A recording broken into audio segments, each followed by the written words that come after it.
He was a pathetic muscle-brained moron who lifted like Saitama every day, but couldn't use magic, which basically meant he was worthless in this world. So, he made up his mind to become the strongest magician without using any magic. In the end, he ended up rizzing more girls with his muscles than you could ever dream of.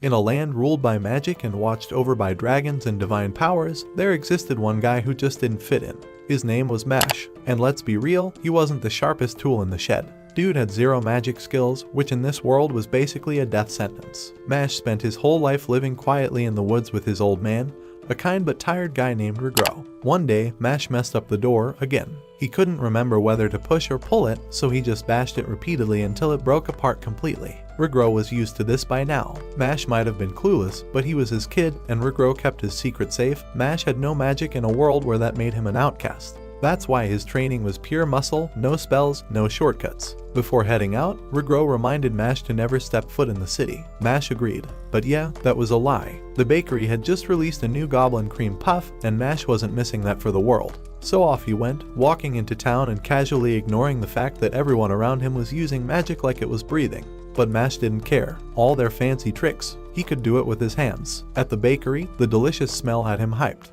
But when he tried to pay, his coins were all crushed from his freak strength. The baker freaked out after watching Mashle casually bend the steel coins back into shape like it was nothing. He handed over the cream puffs, but a gust of wind blew off Mashle's hat, revealing his face. The moment people saw he didn't have the magic mark everyone else had, the crowd panicked. Meanwhile, a magic cop named Brad was torturing some poor guy while daydreaming about this year's divine visionary, the top-tier magic user. Just then, his phone buzzed. Someone without a mark had been spotted. That's all Brad needed to hear. Back in town, Mashle bumped into this overweight officer who tried to arrest him for ruining his uniform. Mashle tried to be polite, even offering to wash the guy's clothes, but things got worse. Brad showed up and instantly realized Mashle was the one they were looking for. Before Brad could do anything, Regro swooped in, grabbed Mashle, and escaped. Brad saw this as his golden ticket to get promoted. He sent out a magical bird to track them and followed them back into the forest. At their house, Regro scolded Mashle for sneaking out, but after seeing how guilty the kid looked, he just made him repeat his morning training. Mashle offered him cream puffs as a peace gift, and when Mashle tried leaving through the door again, Regro opened it for him. He already knew how that would go.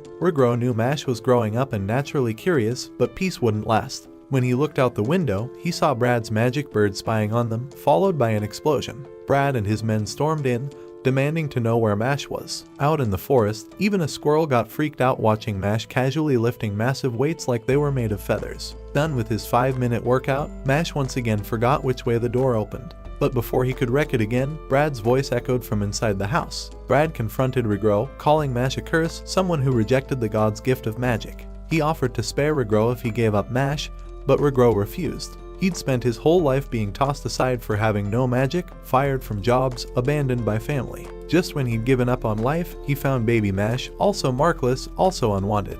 That was the first time Regro felt like he mattered to someone. He'd raised Mashle ever since, and he wasn't about to give him up. Brad wasn't having it and kicked Regro aside, ready to finish him off, until Mashle burst in, sending one officer flying into the woods. He yanked the other guy's shirt off and slapped him so hard he passed out. Regro asked why he came back, and Mashle answered, "Because we're family. I won't let anyone take that away." Brad launched a spell powerful enough to scare off dragons, but Mashle casually slapped the energy blast aside like it was a fly. Every new spell smacked away. Mashle was playing magical volleyball with deadly attacks, even bouncing them around like a showboater on a basketball court. When Mashle picked up a wand, Brad actually thought maybe Mashle had magic after all. Brad cast his strongest barrier, but Mashle wound up like a baseball pitcher and hurled the wand so hard it shattered right through. He warned Brad that if anyone came for his family again, he wouldn't be so nice. Realizing how dangerous Mashle was, Brad changed tactics. He made a deal. Every year, the best of the best magic students are named Divine Visionary, basically a king-level wizard. If Mashle could enter the Magic Academy and win that title, society would have to accept him. Brad would get paid, Regro would be safe. But if Mashle refused, both of them would be hunted. Mashle agreed. If the world wouldn't let him live peacefully, he'd beat it down with his fists. Next day, Mashle walked into Easton Magic Academy with a fake magic mark drawn on his face. Everyone was getting ready for the entrance exam, and a stuck-up professor named Lucci was talking trash about the weak-looking students. Then he heard this crazy banging sound, Mashle casually breaking world records like a baby playing with toys. Lucci tried to ignore it. He summoned desks from the ground and dropped test papers from the sky, flexing like he was the ultimate teacher. Everyone was impressed, but Mash just thought he was overdoing it.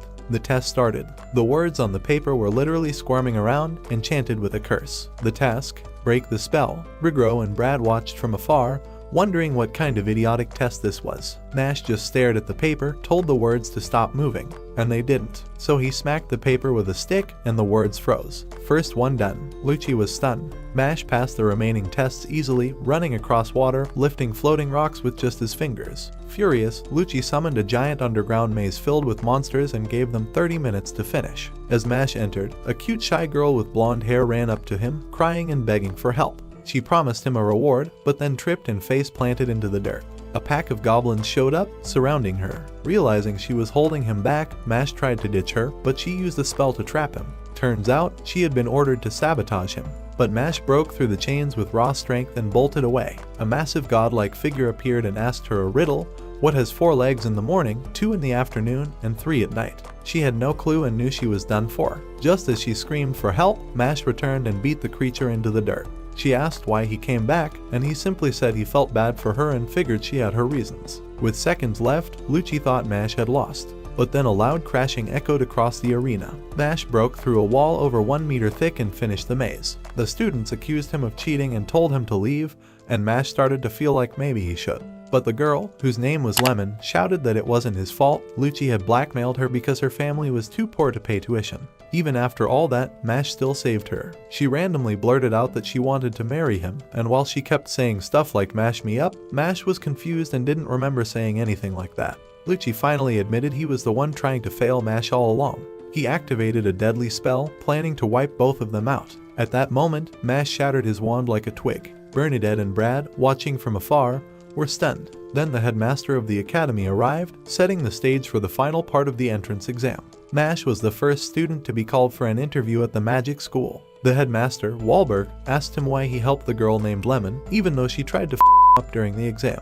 Mash said that if he had left her behind, he would have felt bad later. Wahlberg then asked what he would have done if he couldn't break through the wall or beat the giant monster. He reminded Mash that in the real world, there are enemies way stronger than him. To test Mash, Wahlberg used magic to summon a scary creature. Then, he sent a magical spear flying toward a doll that had Mash's dad's soul inside. If the spear hit, his dad's soul would disappear forever. Mash ran up and tried to punch the spear, but it wouldn't stop. So, he grabbed it with both hands and held on, using all his strength to keep it from moving. Wahlberg watched in silence. He realized Mash was the kind of person he had always respected, someone strong who used power to protect others. That was the kind of hero the world needed.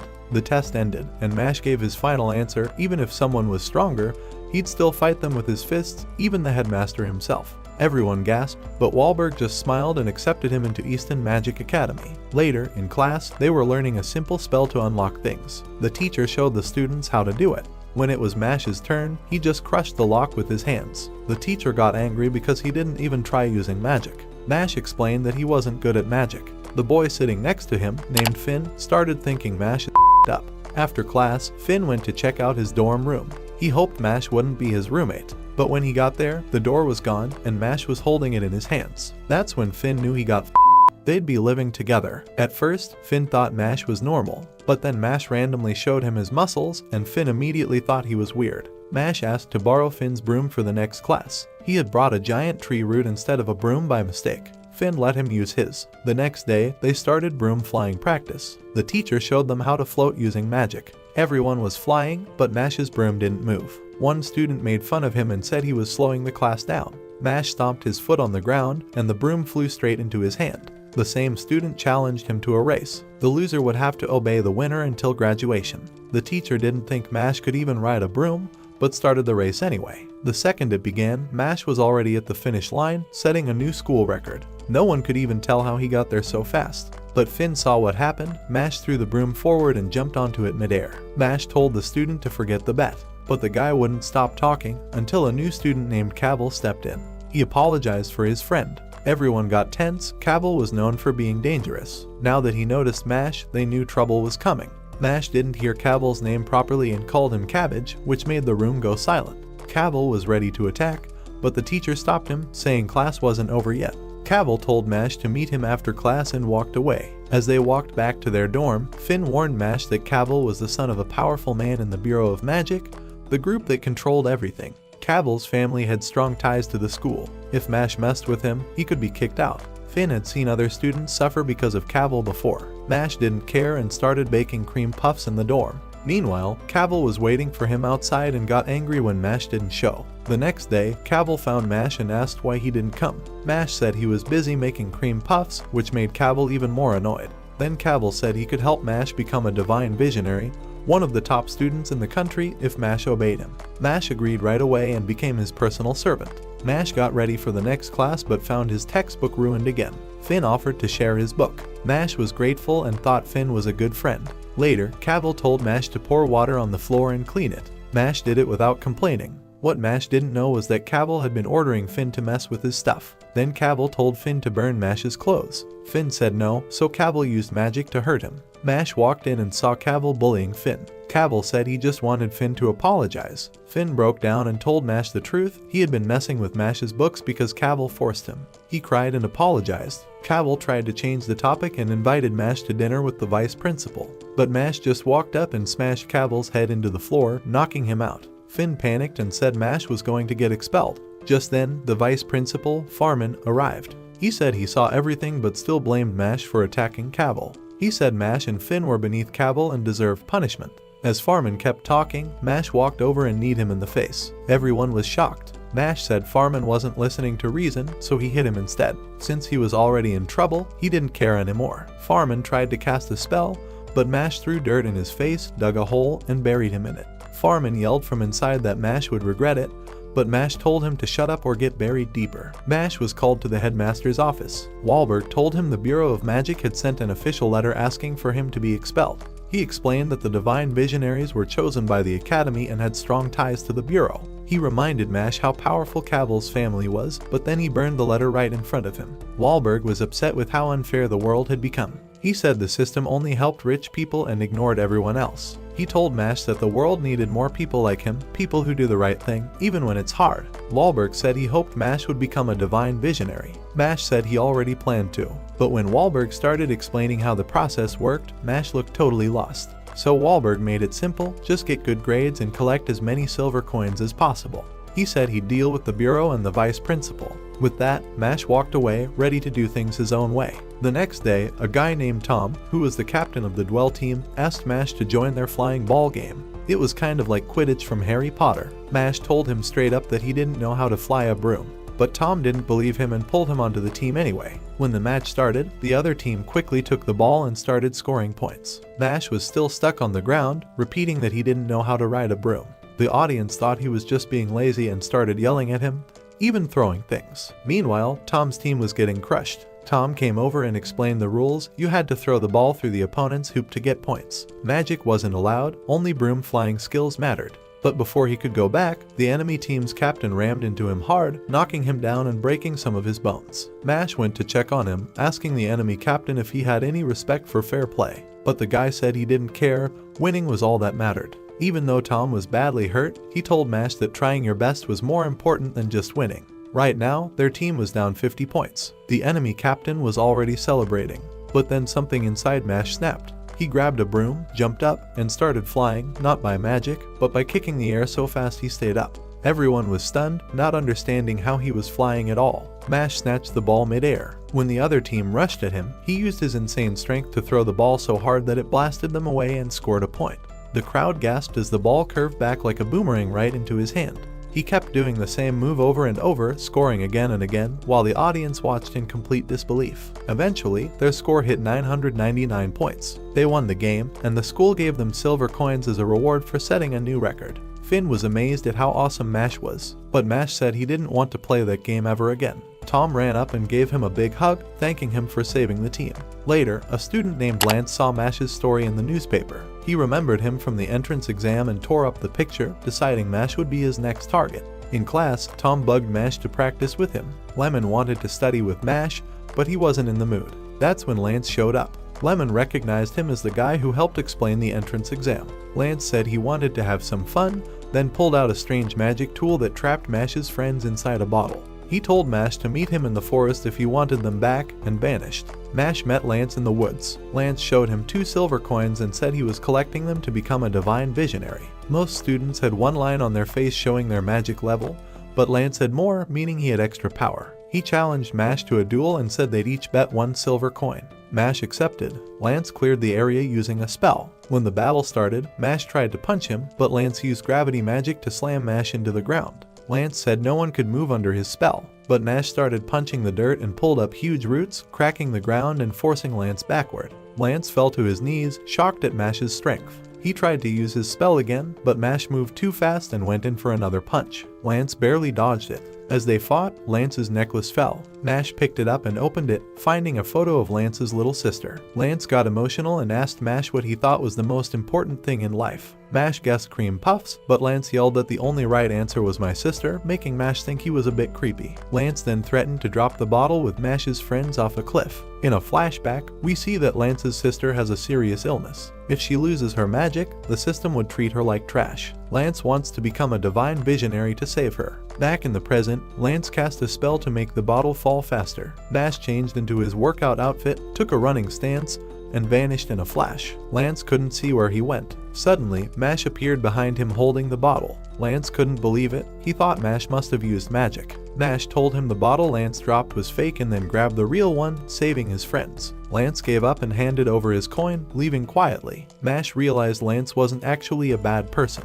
His friends ran over and thanked him for rescuing them. We then learn that the academy has 3 dorms. Mash belongs to Adler, which stands for bravery. The other 2 dorms are Orca, which stands for intelligence, and Lang, which stands for ambition. The dorms are rivals and compete with each other. Mash put all his silver coins together. 5 silver coins equals 1 gold coin. He chilled with Finn, but then Finn started panicking. They forgot their potions homework. Lance showed up and scolded them for being slackers and warned they were making their dorm look bad. Mash pulled out Lance's necklace again, and just seeing his sister's picture made Lance faint. Even though he passed out, Lance decided to help them. He brought out a screaming plant called a mandrake, which they needed for the assignment. He showed them the spell to make it sleep. Finn gave it a try and succeeded after focusing his magic properly. But Mash's mandrake grew massive and started freaking out. Mash just slapped it and knocked it out cold. Next, Lance showed them how to prepare the mandrake to turn it into a potion. Finn thought it looked hard, but Mash wasn't worried. Since it didn't need magic, he figured he'd do fine. But instead of a potion, he somehow made a cream puff. Lance thought he was joking, so he gave Mash step-by-step instructions. Mash followed everything, and still made another cream puff. No matter what he did, it always turned into a cream puff. But hey, they actually tasted good. Meanwhile, the headmaster Wahlberg thought about the upcoming special class that would take place outside the school. He wondered if Mash would be okay during it. At the same time, we meet a new student named Barrett. He ran into some other students who insulted him, but he beat all of them up and called them side characters. Back at Lang Dorm, the students believed power was everything. They said Adler students weren't worthy. Their leader gave a clear order, go and steal all the coins from Adler students. The next day, students from both the Lang Dorm and the Adler Dorm were sent out for a class in the forest. Mash had no idea what the lesson would be, but he was curious. As they gathered, a loud guy named Barrett started yelling about how he was the main character of the story. Mash thought he was kind of strange, but Barrett looked at Mash's plain face and assumed he was just a boring extra. Then Lemon showed up and asked Mash if she could stick with him. Barrett got annoyed seeing her give Mash attention. He even spit on Mash and started freaking out, blaming people like Mash for why he couldn't get a girlfriend. But everyone ignored him, which made him even more upset. Their teacher arrived and explained the task. The students had to find and defeat forest scorpions. The goal was to collect stones from their heads. Normal stones were worth bronze coins, but if they found a rare square-shaped one, it could be traded for a silver coin. Then everyone split up. Mash was aiming for the silver coin. As he headed out, a student named Silva walked up to him. He had seen Mash's broom race and admitted it was impressive, but said it didn't matter, then tried to attack Mash using a huge iron spell. Before anything serious could happen, the teacher stepped in and Silva pretended they were just messing around. Mash gave him a sharp look, but Lance pulled Mash back and warned him that Silva was dangerous. He was supposed to be in the year above them, but he got held back for being a troublemaker. Mash didn't really care, he was just glad his cream puff didn't get ruined. As they entered the forest, Lance suggested they team up, but Mash zoned out and wandered off alone. He ended up bumping into Barrett again. Barrett started losing it like always, but Mash casually slapped him, shutting him up. Barrett was about to challenge Mash to a fight when they suddenly heard a scream. They ran toward the noise and saw a girl being attacked by another student. There was a blast of magic, and the attacker was knocked out. The girl thanked Barrett, thinking he saved her. Barrett tried to act cool, but when she held his hand, he started losing it emotionally. Meanwhile, somewhere else in the forest, Silva had already taken down a scorpion and collected a square stone. But he was clearly after something more. Back with the girl, she kept thanking Barrett. When their knees touched, Barrett completely broke down and started smashing his forehead into the dirt. What he didn't know was that the girl was using a charm spell. Any guy who found her attractive would instantly fall for her. She tried to use it on Mash, but it didn't work at all. He just said he didn't even do anything and stood there unfazed. She was shocked. Barrett asked her what was really going on. She said Silva was forcing her to use her powers to manipulate others. Barrett promised to help her, but before they could act, Silva appeared and attacked them. Barrett jumped in to protect her and fired off a bunch of fire spells, ending with a big explosion. Meanwhile, Finn and Lemon were lost in the woods, clinging to Lance and crying for help. Lance wondered if Mash was okay since he knew Silva was going after him. Lemon believed Mash would be fine because he had even beaten their professor once. But Lance explained there are two types of magic users: white mages, who focus on learning and support, and red mages, who focus on fighting. So far, Mash had only faced white mages. If he went up against a powerful red mage, he might be in trouble. Back at the battle, Silva stepped out of the smoke completely unharmed. He had protected himself with his iron magic. He knocked the cream puff out of Mash's hand, which stunned Mash more than anything else. Silva laughed and dared them to fight. Barrett was scared, thinking Mash was useless and that it was up to him to protect the girl. Silva mocked Barrett's weak magic and made him a deal: if Barrett could take 5 hits from him, he'd leave the girl alone. He even added a silver coin to the wager, which followed school rules. The girl said the deal was crazy, but Barrett agreed, willing to take the pain. Silva added that Mash was part of the challenge too, even though Barrett insisted he wasn't. So Barrett bravely offered to take all 10 hits instead, to protect Mash. Silva accepted and started the attack, slamming Barrett down with his Iron Fist spell. 1 hit, and Barrett was already on his knees. But he stood back up, ready for more. Silva hit him again and again. Barrett got crushed by every blow, but he kept standing. After 9 attacks, Barrett was barely hanging on, thinking about how the girl cried for help. Silva charged up one final, super powerful attack and blasted Barrett to the ground. Silva thought it was over, but somehow Barrett got up one more time. He told Silva the fight was over, then passed out. Silva laughed at him, but the girl suddenly turned cold. She told Barrett he was cheesy and that she hated guys like him. It was all a trick. She was actually working with Silva the whole time. Barrett, broken and shocked, told Mash to run with the girl, but it was too late. Silva mocked them, but suddenly, his mouth was stuffed with a cream puff. Mash had finally had enough. He said they'd gone too far. Now, he was joining the fight. Back in the forest, Mash's friends had finally defeated a scorpion. Lance said they shouldn't celebrate too early. Lemon said Mash could handle anything.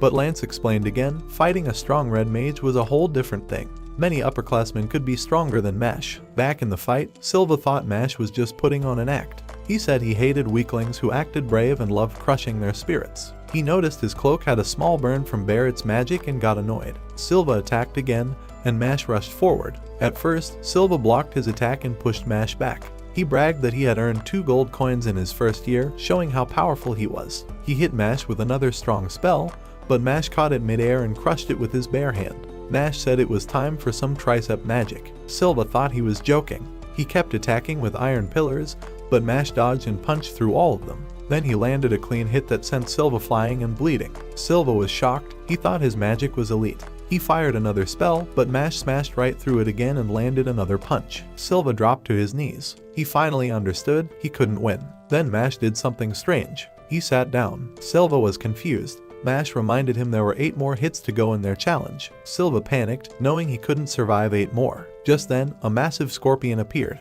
It had a star-shaped stone on its head, which meant it was extremely strong and valuable. Silva tried to use it as a distraction and escape, but Mash walked up and knocked it out with one punch, collecting the star stone. Silva completely lost it. He realized Mash wasn't human, he was a total monster. But Mash ended the fight, saying he felt bad for Silva. Then he turned to the girl. She panicked and started crying again, claiming Silva had forced her to help. Mash didn't fall for it. She thought men were just too easy to trick. But Mash said he believed in equal treatment and German suplex her. Barrett, watching from the side, just stared and said, "There's something seriously wrong with that guy." After the battle, Mash walked over to his friends. Lemon got worried seeing how beat up he was, but Mash said he was totally fine. Finn was amazed that Mash had even defeated the giant scorpion with the star-shaped stone.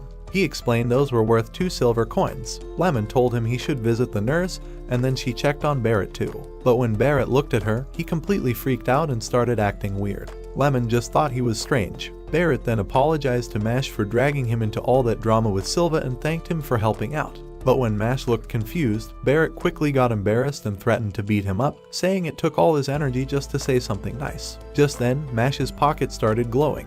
His silver coins had combined into a gold coin. Lance told everyone that Langdorm students were now hunting coin holders, and that's probably why Silva attacked them. He explained that Langdorm is full of elite students who care about bloodlines and family status. They don't want anyone they see as low class to make it into the Bureau of Magic or become a divine visionary. Lance warned that the Magia Lupus, a group of the 7 strongest Lang students, were targeting anyone with coins. Silva was likely just one of their underlings. He told Mash to stay close to other Adler dorm students now that he had a gold coin.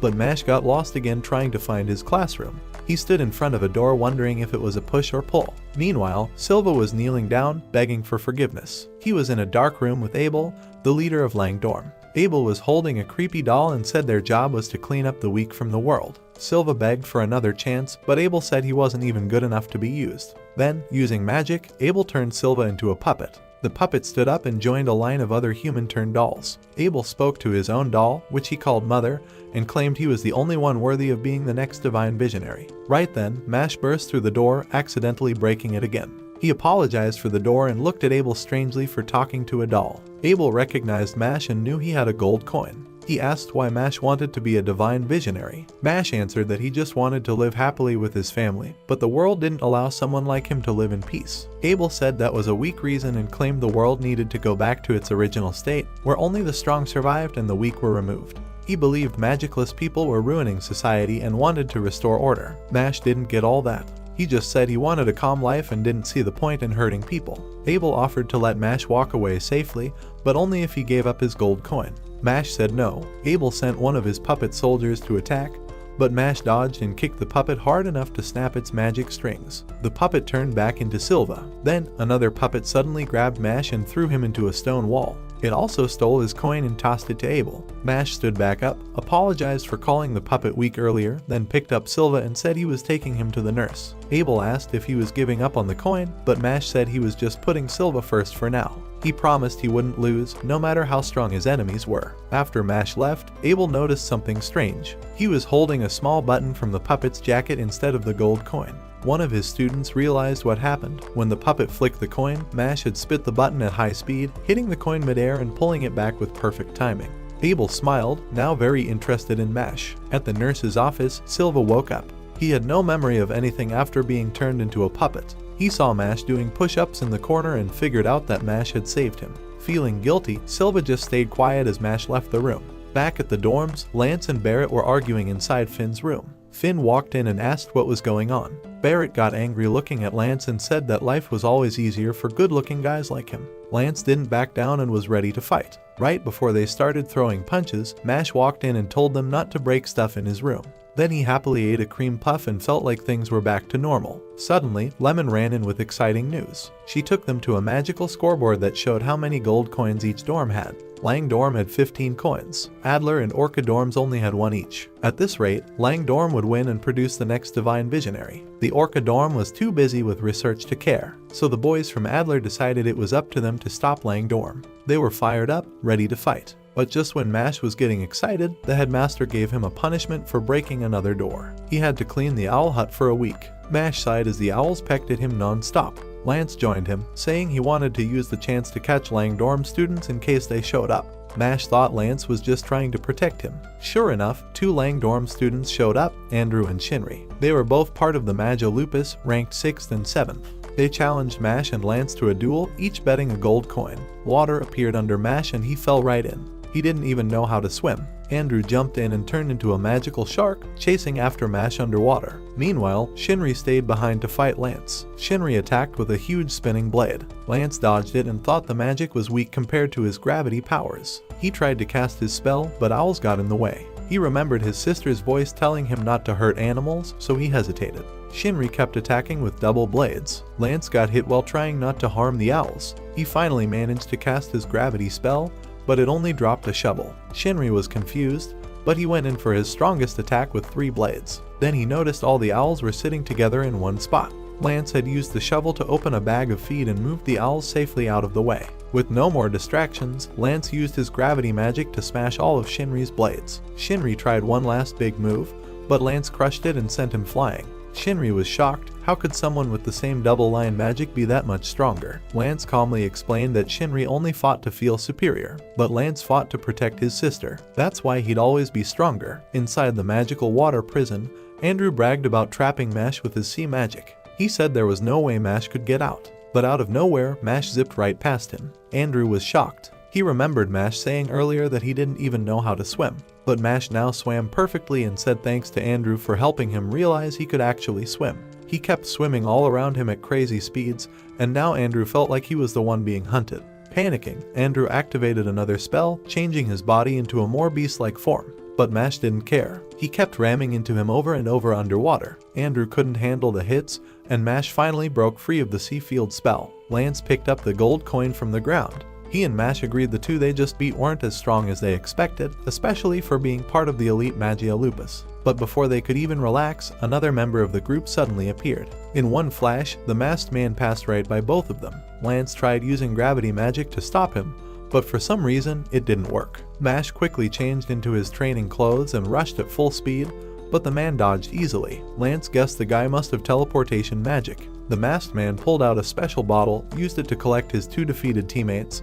and calmly said goodbye, promising they'd meet again soon. As he walked away, Lance realized beating the Magia Lupus might not be as simple as they thought. While the masked man was leaving, a crack formed on his mask. He thought back to Mash's speed and how it was possible that someone could move like that without magic. He began to wonder if he and Mash were alike in some way. Later that night, the same masked man went to confront a student from Orca Dorm. The student fought using powerful magma magic, but the masked man didn't even flinch and knocked him out easily. He was annoyed that it ended so fast. Elsewhere, a puppet dressed like a student wandered the school in silence. The next morning, Lance gathered the group to plan how to deal with the Magia Lupus. He said that each dorm's location was kept secret, so if they wanted to stop Lang Dorm, they'd need to find it and go after their coins. While Lance talked strategy, Mash was busy making more cream puffs. Lance handed Mash a new school robe with Adler's symbol on the back. He said it would remind Mash which dorm he was part of. Just then, Lemon rushed in, panicked, and said something had happened to Tom. They ran to the nurse's office and saw Tom lying in bed, completely out of energy. He had no memory of how he got there.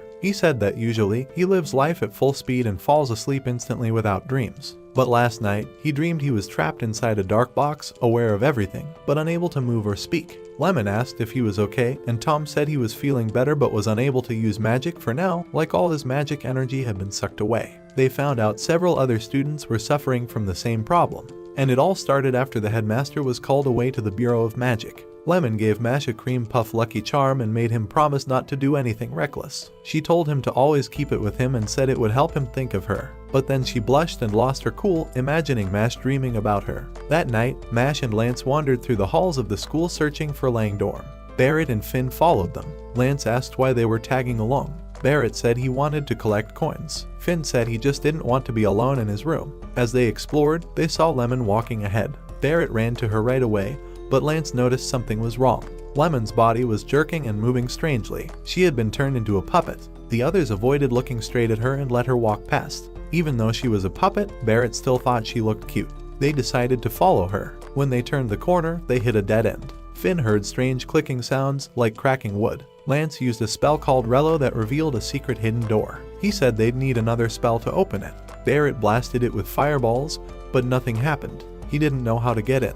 Nash walked up, grabbed a nearby suit of armor, and slammed it down next to the door. He cracked open the wall, jammed a sword into the crack, and stepped down on it like a lever. That sent the whole door flying off the building and blew a hole straight through the roof. Lance said the Magia Lupus was probably waiting inside. Mash looked down at the cream puff charm Lemon gave him and thought about how he might not be able to keep his promise to her. They entered the hidden space under the school and found a long tunnel. At the end, light was shining. When they came out, they found themselves standing inside a huge battle arena. A student named Getsuk was waiting for them. He told them if they wanted to keep going, they'd have to defeat him. Lance was ready to fight, but Barrett stepped forward instead. He said he had a personal problem with handsome guys and wanted this fight. Barrett started shouting that guys like Getsuk had it too easy in life. Getsuk just thought he sounded jealous. He turned his wand into a rose whip, and the two prepared to battle. Meanwhile, far away at the Bureau of Magic, Headmaster Wahlberg sat across from the director. Wahlberg knew he must have been called for something serious. The director revealed that 6 of the most dangerous criminals in the world had escaped from death row.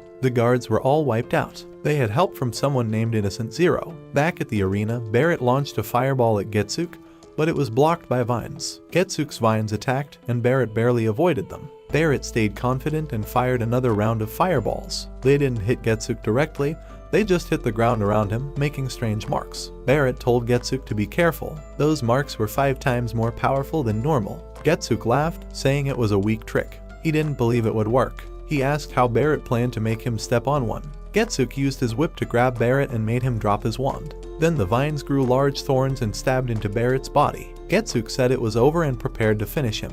But Barrett triggered one of the marks, causing a massive explosion. Getsuk's wand broke in the blast. Barrett smirked and explained he never said anything about stepping on the marks. His spell was a delayed bomb. Then he activated the rest. More explosions surrounded Getsuk, and he couldn't believe he lost to someone like Barrett. Finn ran over to congratulate him. Barrett got excited, ready for his next fight. But even though Getsuk lost, he still struck a pose. Then, suddenly, the floor beneath everyone gave way. Mash tried to save his cream puff as the entire group dropped through the floor. When they landed, they were all separated. Lance stood alone, but instantly felt a terrifying presence. He had run into Maddle, the 3rd strongest of the Magia Lupus. Barrett and Finn landed together and soon came across Milo and Love, the 4th and 5th ranked. Finn said they were doomed, but Barrett yelled that he had main character energy and told him not to give up. Mash landed alone in a pitch-dark room. He looked around, wondering where his friends were. Lights turned on, and he was greeted by the masked man from before. The man said his name was Razor, the 2nd-ranked member of Magia Lupus. He complimented Mash on his movements during their last encounter. But now he had figured something out. Mash didn't use any magic at all. Mash felt nervous. He knows his secret. Maddle stood in front of Lance and explained how, in their world, power was everything. If you were weak, you didn't matter. Lance didn't care what he had to say and went straight into battle. He used his gravity magic to attack, but as soon as it hit Maddle, his body turned to mud and melted into the floor. Maddle reappeared behind Lance with a bunch of mud clones. Lance used his gravity magic again to smash the copies into the ground, but Maddle said it was useless. His mud clones just kept coming back together. Lance figured out that the only way to stop this was to hit the real one hiding somewhere. So instead of targeting the clones, he used his magic to crush the entire battlefield. Still, Maddle managed to slip behind him again and trap him in mud. Then he fired a bunch of hardened mud balls straight at Lance. He admitted that Lance was strong but said he was wasting his talent. Maddle offered Lance a spot in the Magia Lupus. He told him that power depends on your surroundings, the people you train with, the tools you have. He said everyone in Adler Dorm was weak and holding Lance back. He bragged that Magia Lupus had the best training, the best potions, and the strongest students. But Lance didn't care. He called Maddle weak for depending on his environment and said real strength comes from within. Lance fired off another gravity spell, this time smashing Maddle into the wall. Maddle's body exploded into mud again. He had already filled the room with mud to absorb impacts, so gravity magic wasn't working like it normally would. He thought this meant Lance couldn't win. But then Lance stopped using gravity and started launching rocks instead. Maddle was surprised. Lance had figured out his trick and forced him out of hiding. Lance said that clearly his environment was better since he was stronger. Maddle got annoyed and pulled out a magic potion. It contained stolen magic energy taken from other students. He drank it, causing his power to skyrocket. He activated a stronger version of his mud magic called Second. A huge demon made of mud appeared in front of Lance. Maddle explained that magic has levels. 2nd level magic is rare and only used by double line users who are truly skilled. He thought back to his childhood when his father told him that a person's worth is based on their ability to use magic. Since then, he had done everything to earn his father's approval. He believed reaching this high level meant he finally had value. He told Lance he would never reach that level because he wasted time with weak people. Lance dodged the attack and thought about how meeting people like Mash had actually made him better. Then he revealed that he could also use second magic. Giant gravity pillars appeared and surrounded the mud monster. Gravity pulled from all sides, and then Lance summoned one last pillar from above, tearing the monster to pieces. Maddle collapsed. He couldn't believe he lost. He thought back to how his father had always ignored him, no matter how hard he worked. Now that he had failed, he thought maybe his father had been right, that he really was worthless. But Lance tossed him a book he found, Maddle's journal. It was worn out and beat up. Lance said he could tell just from that how hard Maddle had worked. He admitted that his own family also believed that social status was everything. but his little sister had different dreams. She just wanted to sing and be happy. That helped him realize that trying your best is more important than being born gifted. Lance said he didn't agree with how Matle saw the world, but he respected how hard he had tried. Then he walked away to go find his friends. Meanwhile, Mash was nervous. Razor, the masked man, had figured out that Mash didn't have any magic. Razor said they were the same, both rejected by society, but he had his own reason for being here. They prepared to fight. Mash changed into his training outfit and kicked straight at Razor, knocking him back. But Razor dashed behind him in a blink, slicing Mash as he passed. Razor moved at incredible speed thanks to his magic. He cut Mash multiple times and said they were on completely different levels. Mash refused to quit, but Razor said Mash's dream of living happily with his family was pathetic. He said their lives were similar, but Mash got lucky with the people around him. Then he told Mash to prove himself, revealing that Lemon was currently being drained of her magic. If nothing changed, she would lose all her powers in 30 minutes, just like what happened to him. Mash promised to defeat him. Razor used his magic to speed around again, slashing Mash over and over. Mash couldn't block in time and got stabbed in the stomach. But Razor's sword suddenly stopped. Mash had tightened his abs and stopped the blade from going deeper. Then he smashed Razor in the face with a headbutt, breaking the mask and revealing his red eye. Mash asked if his eye was just bloodshot. Razor said no, it was the evil eye, a cursed power that cancels all magic. People saw it as demonic. Because of it, everyone feared him, even his own family. He was treated like a monster since the day he was born. Mash said sorry, since the eye didn't affect him. Razor explained that mages hated him, feared him, and rejected him. Even his parents locked him in the basement so no one would find out about him. Eventually, they even tried to kill him. He grew up believing he should have never been born. But Abel gave him purpose. Even if he was just a tool, at least he had a reason to exist. Now that he lost to Mash, Razor believed he was nothing again. Razor activated his strongest magic, surrounding the battlefield with a field that created a giant arrow on Mash's body. Razor said that inside the field, Mash's speed was being drained and given to him. Mash had no way to keep up. Razor hit him with another powerful strike and told him it was over. But Mash punched the floor, cracking the ground and destroying Razor's sword. Razor realized that by breaking the floor, he messed up the magic field's rules. Razor tried to back away, but Mash stepped on his foot to stop him from escaping. Then he used his muscle magic to land a massive punch, blasting Razor out of the magic field. Razor was still trying to run, but Mash chased him down and kicked him in the back. Razor said that if he lost, he'd lose the only reason he had to live. He charged in again, and they clashed. Mash caught Razor's sword, then slammed him into the wall. He didn't stop there. He picked him up and smashed him around like a rag doll. Then he ended the fight with a wrestling move, locking Razor in a submission hold. Razor collapsed, exhausted. He whispered that he wished he'd been born normal. When his evil eye appeared as a kid, his parents locked him away. Later, they tried to kill him. He truly believed he should have never existed. Abel had given him purpose, but now that he failed, he felt useless again. Mash realized how lucky he was to have a dad who loved him, so he offered to be Razor's friend. But Razor said it was no use. He believed that one day Mash would see him like everyone else did and stop caring. Even so, Razor thanked him for the offer and warned him not to fight Abel. He said Abel was on a completely different level and that Mash had no chance. Mash said thanks for the warning but decided to go anyway. He said that even if others judged him, his feelings wouldn't change. He promised that next time they meet, they'd eat cream puffs together. At the same time, Barrett and Finn were facing off against Milo and Love, the fourth and fifth fangs of the Magia Lupus. And elsewhere in the school, another student had just found the secret entrance and was getting ready to head inside. Love looked at Finn and Barrett and saw they each only had one magic line. She instantly thought they would be easy to beat. Milo told her she could handle the two of them by herself while he went to find Mash. Right away, Love tried to throw them off by asking if they liked her. Both Finn and Barrett were confused, saying they didn't even know her. Then she asked if they at least thought she was pretty. Barrett could tell she was trying to mess with their heads, but she was exactly his type. Still, he acted like he wasn't interested, claiming Lemon was already his girl. Love didn't care and told him to drop dead. She went on to say that all women are queens, and any guy who doesn't tell them they're cute or treat them like royalty doesn't deserve to live. Barrett thought she was being way too dramatic.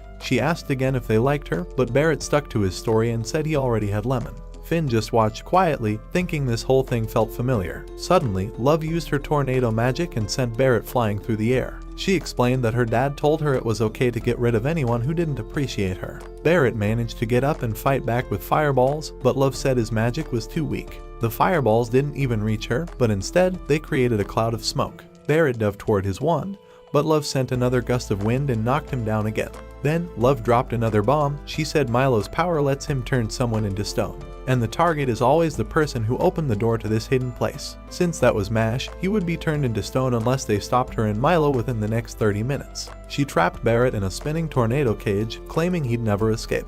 Barrett struggled inside while Love insulted Mash, saying he was dumb for trying to take on someone like Abel. Barrett was completely worn out and felt like he was about to die. Just then, he remembered a time from his childhood. Other kids were bullying him with their old flying broom, but suddenly there was an explosion. His sister had shown up to protect him. She told him he should stand up for himself, but Barrett said fighting back would only make things worse. She warned him that if he kept giving up so easily, it would be a problem someday when he finally got a real friend, someone worth protecting. That memory made him think of Mash and how Mash had always stood up for him. Barrett got fired up. When Love tried to attack Finn, Barrett broke out of the tornado trap. She sent another wind attack at him, but he easily stopped it. She was shocked his power had grown so fast and then noticed a mark glowing on his forehead. Barrett shouted that insulting his friends was unforgivable. He lit up the whole battlefield with fireballs. Love started to panic, and Barrett said he was the main character of this story. He fired all the fireballs, but they didn't hit her. He had missed on purpose. He said he didn't like hurting girls and told her to just leave. But then a giant stone head appeared behind Finn. Barrett quickly shoved Finn out of the way and took the hit himself. Milo came back and was confused by what was happening. Love apologized for messing up. Milo seemed ready to drop the plan to turn Mash into stone, but he wasn't finished with Finn and Barrett yet. He raised his hand, ready to crush them both with a powerful attack. Before the hit could land, a sword pierced Milo and blasted him backward. Finn immediately recognized the sword. It belonged to his older brother, Rain. Not only was Rain the top student in Adler Dorm, but he was also a former divine visionary. Milo tried to act tough, saying Rain was just another student, and sent his stone magic at him. Rain didn't even flinch. He sliced the stone head in half and then attacked Milo with a storm of swords. When the dust cleared, Milo realized he had no chance and started begging for his life. Barrett was stunned by how cold Rain was, wondering if they were even on the same team. Rain told them to leave. He would take care of everything else. Love quickly escaped after seeing how hopeless the fight was. Rain then went deeper into the underground area. He had been sent by Headmaster Wahlberg after they found out someone connected to Innocent Zero was hiding in the school. Rain thought someone might be using magic to stay hidden. Suddenly, Rain ran into Mash, who was casually eating a cream puff. Right away, Rain felt something strange about him. He thought Mash could be the one they were looking for, so he summoned a magic spider that could measure magic energy. He swung his sword at Mash, but Mash easily stopped it and looked confused. The spider checked Mash's magic level and detected zero magic. Rain thought it was broken, so he attacked again using just 3% of his strength. Mash blocked it again, turning Rain's swords into a chair. Rain asked his name, and when Mash answered, Rain remembered Headmaster Wahlberg mentioning a strange student with no magic. Rain realized who Mash was and apologized for attacking, but Mash wasn't feeling very forgiving. Rain felt bad and handed him a magic handkerchief that could heal injuries. Mash took it and thought Rain probably liked rabbits because it had one on it. He thanked him anyway. Rain warned him about Abel, saying he had heard that Abel was the top coin holder and had doll-based magic that could be dangerous. Since Mash didn't have magic, Rain thought it could be a big problem. But Mash insisted he did have magic. Rain wished him good luck, saying he had his own stuff to deal with. Mash thanked him for the help, but Rain said he didn't do it for him, he did it for his own reasons. In reality, Rain had been told by Wahlberg that Mash was someone who would do anything to protect his friends, and that he had already saved Rain's own brother, Finn. So Rain silently hoped Mash would succeed. Mash finally arrived at the last room.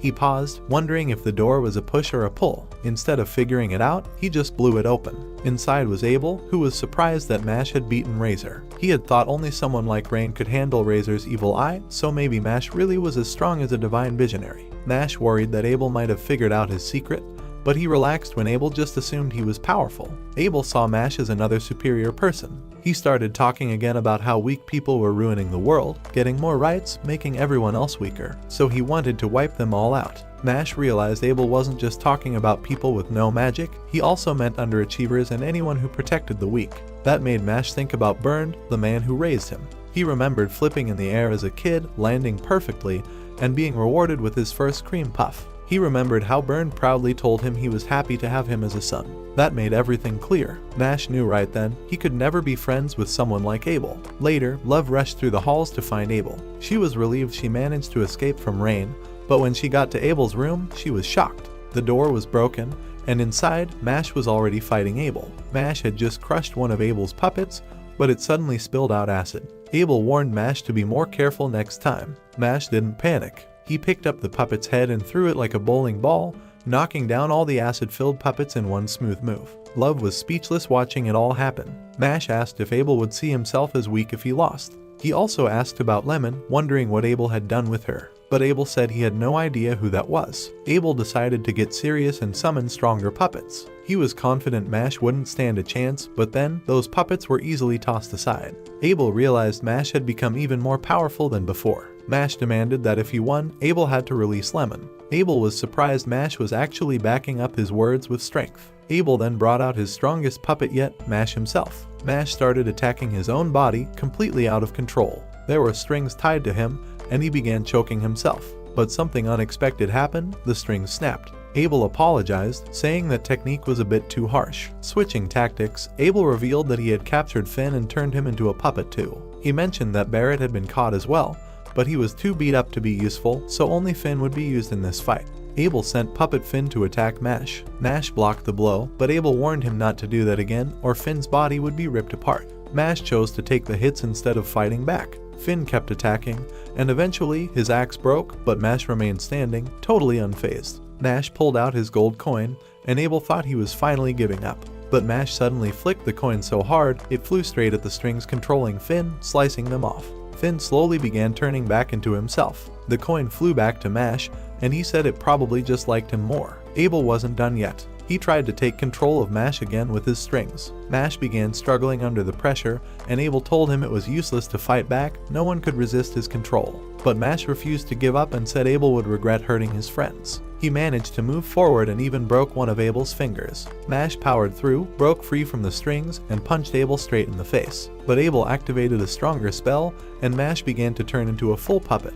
Abel admitted Mash pushed him far enough to use this powerful technique. Soon, Mash was completely turned into a puppet. Abel walked over to take his coin, but instead of a coin, he picked up a cream puff. He was confused. Before Abel could react, Mash returned to normal and punched him hard. His cream puff was safe, and he was happy about that. Abel was stunned. His magic blocked all brain signals, so Mash shouldn't have been able to move. But then he realized the truth, it was a reflex. Some reactions, like pulling back from something hot or kicking when your knee is tapped, don't need the brain. When Abel touched the cream puff, Mash's reflex kicked in and made him move automatically. Love couldn't believe Mash cared that much about a cream puff, but Abel finally accepted Mash's strength. So, he powered up using magic he had taken from other students. He released his most dangerous spell, his ultimate puppet. The puppet created invisible strings that could turn anyone within 100 meters into a puppet just by touching them.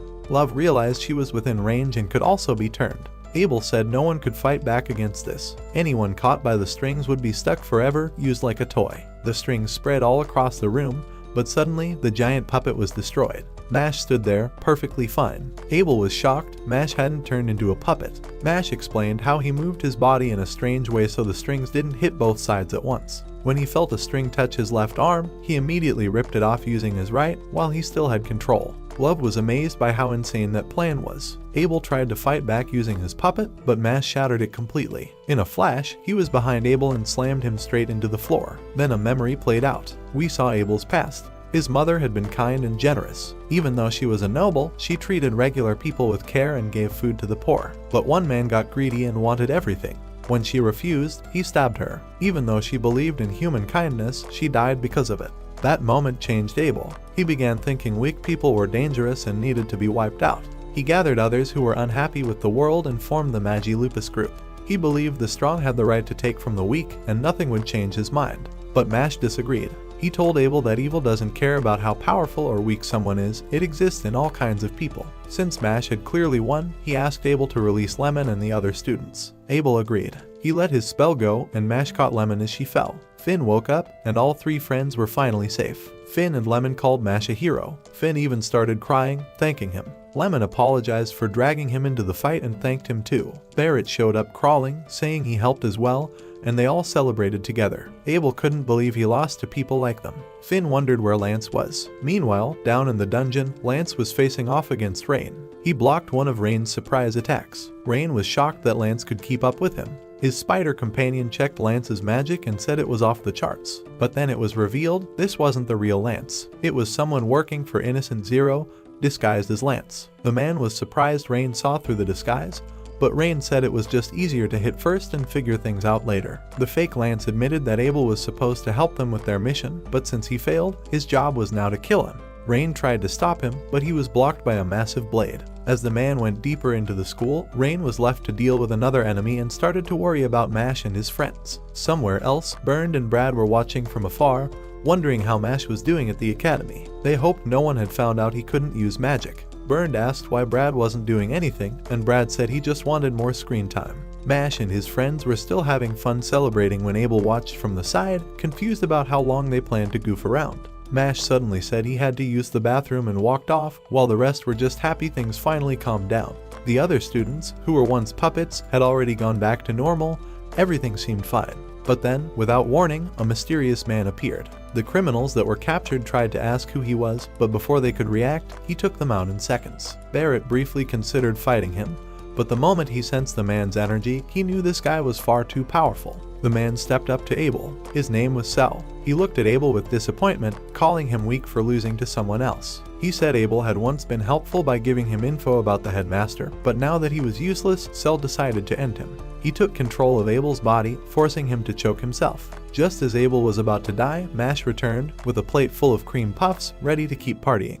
His friends told him it wasn't the right time, but then a fly landed on his nose and made him sneeze. He accidentally flung the cream puffs right at Cell. Everyone thought it might have just been luck, but that moment helped Abel escape Cell's control. Mash calmly asked for his cream puffs back, and his friends couldn't believe that was all he cared about. Cell dropped the cream puffs on the ground, crushing them, and Mash was visibly stunned. At the same time, Cell's head began to hurt as he stared at Mash, starting to wonder if Mash was the one he had been searching for this whole time. Cell picked Abel up again, about to finish him off. Mash rushed in to stop him, but Razor appeared out of nowhere and protected Abel. Mash ran to him, and Razor apologized for not being able to eat cream puffs with him after all. Mash gave him the healing handkerchief he once received, and Cell realized the attack hadn't worked properly. It turned out Mash had thrown a rock at him a split second before, messing up the spell. Mash didn't wait. He slammed his foot down, launched a rock at Cell with insane force, and everyone was shocked when Cell caught the rocket. Licked it. Mash just thought that was weird.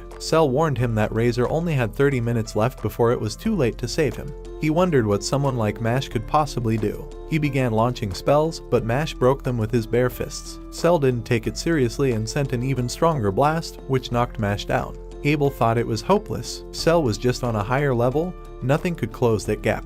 He remembered how his mother always said their status in life was just luck. But Cell seemed born superior, like someone they couldn't beat. More magic kept coming, and Mash kept pushing through. Abel thought Razor had been foolish to protect him, but Mash told him Razor was happy to do it. Razor had lived his whole life isolated and hated, but thanks to Abel, he found meaning. Mash said he'd feel the same way if he were in Razor's place. Hearing that reminded Abel of his mom's advice to imagine what it's like for someone else before judging. That memory changed how he saw things. Meanwhile, Razor's backstory played out in flashbacks. He had lived in fear, treated like a monster for something he couldn't control. His entire life, he believed he didn't deserve to exist. But when he met Abel, someone who didn't treat him like garbage, he found a reason to keep going. Now, even though he was badly hurt, he begged Abel to leave while he still had time. Mash stayed in the fight, doing everything he could to protect them. Cell continued blasting massive attacks, and Mash struggled to keep up. Just when it seemed over, one of Abel's dolls suddenly protected Mash. Abel had joined the fight and sent his doll to attack Cell, but Cell crushed it instantly. Cell told Abel he was useless, but then the doll's head twitched and Mash burst out from inside, punching Cell right in the face. Cell's armor protected him, but he was shocked that Mash had actually damaged it. Cell started wondering what kind of power Mash was using. It clearly wasn't magic. Then, he pulled out a magic mirror known as the Spellflexion Mirror. It was an item feared by every magic user because it could bounce back any spell. Barrett panicked, warning Mash. Cell told Mash to go ahead and try something, since he would just get destroyed by his own attack. But Mash didn't use a spell, he punched right through the mirror, shattering it.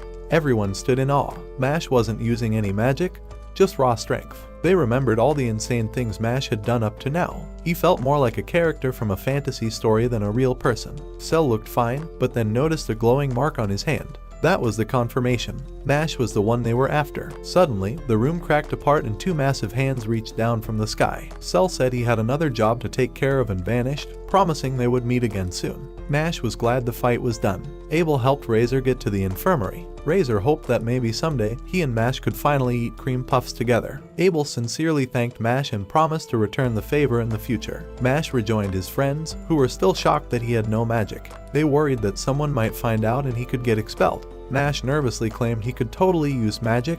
Definitely. His friends knew he was lying but decided they would help him keep it secret. Suddenly, one of the other students nearby woke up and said he heard everything. He was shocked that someone with no magical power was even enrolled in the school. He said he was going to tell everyone the truth. Mash realized this might be the end for him.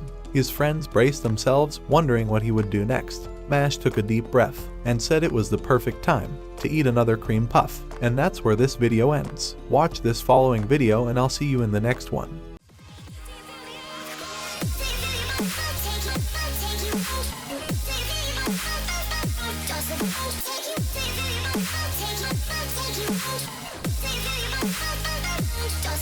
Take you